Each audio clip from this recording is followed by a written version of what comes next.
మాయ ఎప్పుడు పట్టుకుంటుంది అంటే భగవంతుడికి నమస్కారం చేసేటప్పుడు భక్తితో పాటుగా జ్ఞానం కూడా ఉండాలి. మన కాళ్ళు గరుత్మంతుడికే వెళ్ళకూడదు. గరుత్మంతుడి మీద ఎక్కి స్వామివారు వాళ్ళకి దర్శనానికి వచ్చాట.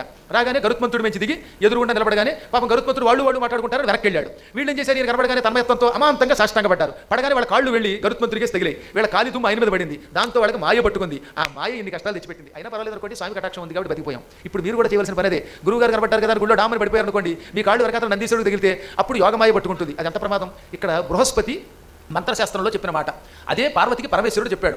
ఎప్పుడైనా గురువులు గుళ్ళో ప్రదక్షిణ చేస్తున్నప్పుడు ఆయన శరీరం తగలకుండా మనం బయట ఉండాలట, ఆయన వచ్చేదాకా వెయిట్ చేయాలట. నేను నవగ్రహాలకు ప్రదక్షిణ చేస్తుంటే నా వెనకాతలు మీరు రావడానికి మంచిది కాదు, అది ఆజ్ఞ లేకుండా రాకూడదు. దానికి ఏమని పేరు, వేదములో చెప్పారు, గమన విరోధం న కుర్యాత్. శంకరాచార్యుల వారు అహోబలం వెళ్ళి ప్రదక్షిణ చేస్తుంటే అందుకే పద్మపాదుడు ఎవరు రాకుండా ఒక క్షణం ఆపాడు, ఒక 5 నిమిషాలు ఆగుదాం మనం అన్నట్ట.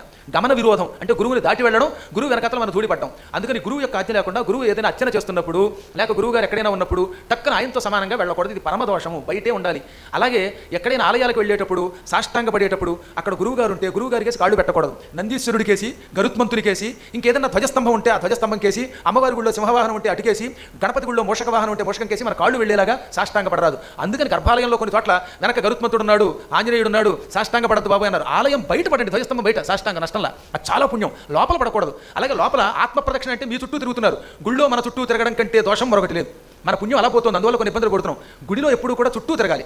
ఆత్మ ప్రదక్షిణ అంటే మన చుట్టూ మనం ఇంట్లోనే తిరగాలి. ఎట్టి పరిస్థితుల్లో ఆలయాల్లో తిరగడానికి వీల్లేదని కఠోర శాస్త్రం, మంత్రశాస్త్రం నియమం పార్వతి పరమేశ్వరుడికి చెప్పింది.